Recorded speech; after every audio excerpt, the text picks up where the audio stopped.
Hi, good evening. My name's Pinicky, and I just want to talk about a few things that I've noticed recently, and I thought it was important to get this information out there for anybody who feels that they can make use of it. And I know that my webinar title was the World War Three, which really, when you look at what's going on, it almost is like a world war, but except there's no bombs being dropped. It's a financial world war. Is being waged at this moment as we speak. And I would say the majority of people are asleep. Today is the 1st of July, 2019, and let's get started.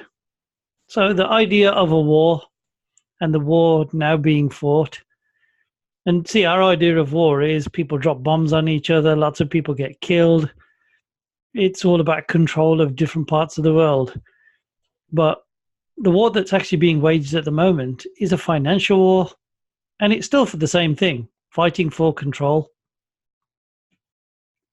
So the topics we're going to cover: SWIFT payment system, financial sanctions, breaking free of SWIFT. I've also got my title slightly wrong, so some of the topics I forgot to write down, but there you go. Proves I'm human. So first thing we need to cover, what is the SWIFT system? Well, a SWIFT is the electronic transfer fund system. It's called the Society for World Interbank Financial Telecommunications. So every transaction that's actioned across the globe to different countries has to go through this system. It's like a giant messaging network used by banks and institutions to find out what transactions are going on, etc. So there's 10,000 SWIFT member institutions, and there's 24 million messages on this network. So that's really what the SWIFT system is. So when they talk about money laundering and some banks got fined for laundering money, they had to go through the SWIFT money transfer system. So there's always a record. But it's an interesting one. How is SWIFT used for sanctions, for preventing companies from doing trade? And here we go. SWIFT disconnects from Iran's banks. SWIFT has given the nod to US sanctions against Iran and cut off dozens of Iranian banks from the financial messaging service, which means it's a bit like you closing the door to your property and not letting anybody in. Certain people aren't allowed access. And this is what SWIFT can do. And this is when they talk about sanctions on a country, that's exactly how it works. The sanctions are placed on a country and it prevents them from accessing the international money transfer system. So here's some interesting things that are coming up in the next few slides. The EU mechanism for trade with Iran is now operational. And you think, well, hang on a minute, what's that? The EU has created a mechanism that will allow European countries to trade with Iran despite US sanctions. So you think, well, hang on a minute. Aren't they supposed to be stopping Iran from creating nuclear bombs, etc., etc.? The European Union announced that its INSTEX mechanism to facilitate trade with Iran was up and running on Friday. This was literally the other day. So you think, well, hang on a minute. Has Europe just gone against America, against the dollar? So you think, is this a fight for control? And it gets better, because CIPS is China's international payment service, which was incorporated in 2015. And basically the idea is to bypass the SWIFT payment system. So it prevents the USA from saying to people, right, we're going to put sanctions on you and you can't trade, full stop. So hang on, if China's doing it, so is the EU. Well, guess what? Russia's also doing it. And their system is called SPFS, which is, what was it called? It's the alternative to SWIFT, basically. And the idea is that people will be able to transact using this system. So think of it a different way. Think of the SWIFT system as, say, Visa or MasterCard. If they say no, you can't use their system. So what these guys have done is created their own system. So they've now created a way to transact globally without using the SWIFT payment system. So you think, well, hang on a minute. If all of these countries are not using SWIFT, then does that diminish use of the dollar? So then you got to start thinking, well, hang on a minute. What's actually going on? Is this a fight for control? Russia wants control of their own transactions. China wants control of theirs. Europe wants their control of theirs. So suddenly there's more going on behind the scenes than you actually think there is. But before I go into the next slide, we all know that the central banks print money from nothing. They just create money. That's what the central banks do. If me and you, as an everyday person, decided to print our own money, we get locked up for forgery. But the central banks do it all day long. So if they're the ones who can print as much money as they like, what's the point of them buying anything? But here's an interesting fact. Central banks' demand for gold has soared to a multi-decade high of 651 tons in 2018.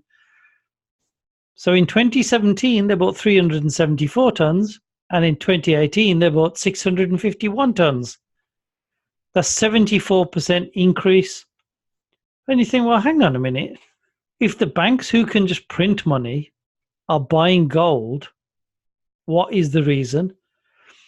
If the banks use the SWIFT money system, can transfer money from wherever they like, now suddenly have got governments creating their own system. And this is all about control. This is all about who has the share of which market. Then you hear about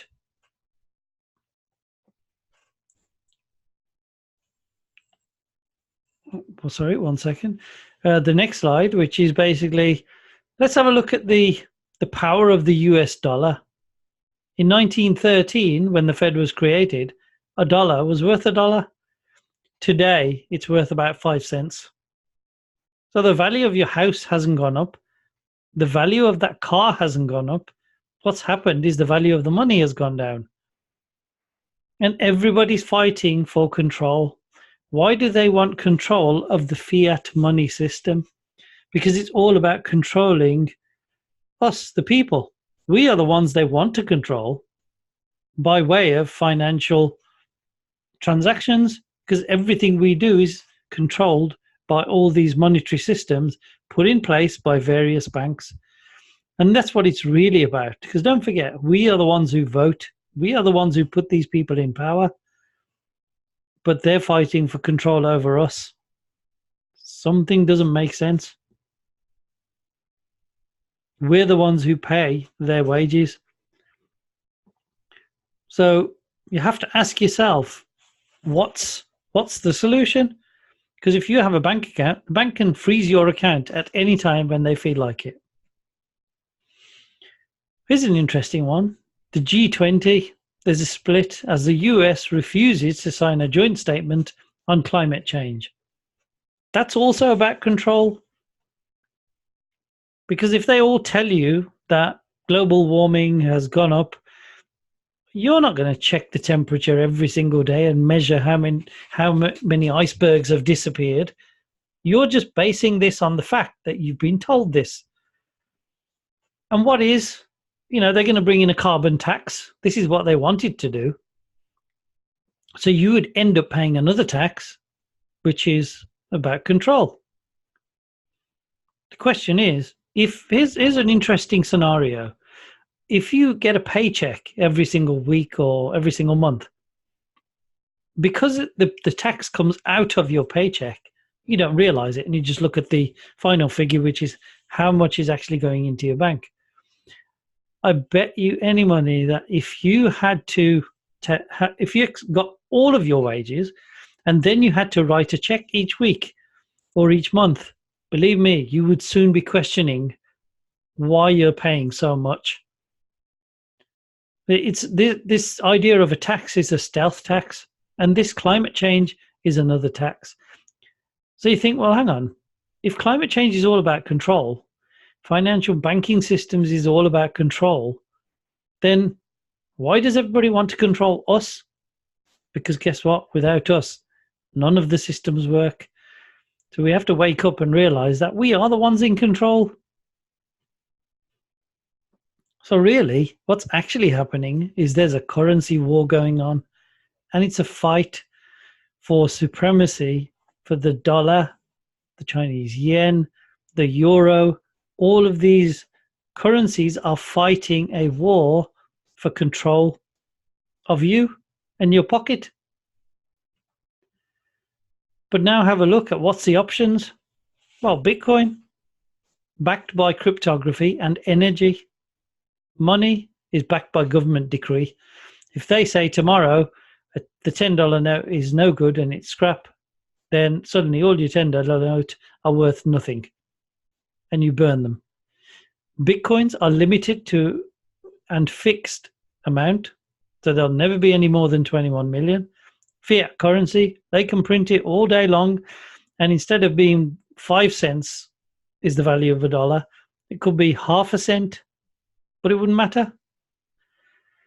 The other thing is transaction logs prevent double spending on Bitcoin. But with fiat money, it's possible to counterfeit it. So you think, well, hang on a minute. Are we in the wrong system? We're currently in this fiat money system where the money is backed by government decree. There's nothing to back it up. Only because the people use it and transact in it does it have value. It can be printed by banks as much as they like, so the value keeps dropping, and it's possible to counterfeit it. And just my opinion, but I would say the bulk of money laundering that goes on happens with fiat money. Then you look at Bitcoin as an option. It's backed by cryptography and energy. It's backed by the people who use it. There's a limited amount and it's fixed, so there will never be any more. So as more and more people take up Bitcoin, the value increases. The transaction logs, which are completely open source and can be verified by anybody, prevent you double spending, so it can't be counterfeited. So you tell me which one's the real money? And you think, well, something's wrong, and are we in the wrong system? Because the one side, it's all about control. The other side is all about you taking back control, because it's your life, it's your earnings, your hard labor, and you decide where you want it to go. And this is why they keep talking about Bitcoin and money laundering, because people think it's used for that, but it's actually not true. The truth is, fiat money is the worst entity for money laundering.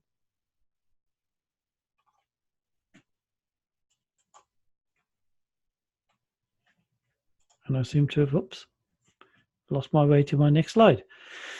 So we all know that something is not right. Doing nothing is not an option. If there is a currency war, then who is the loser? If the dollar suddenly crashes and burns, whoever holds dollars is the loser.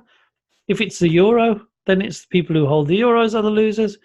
While these people are fighting for control, we're the piggy in the middle. We're the ones who are the ones being pushed around from one place to another.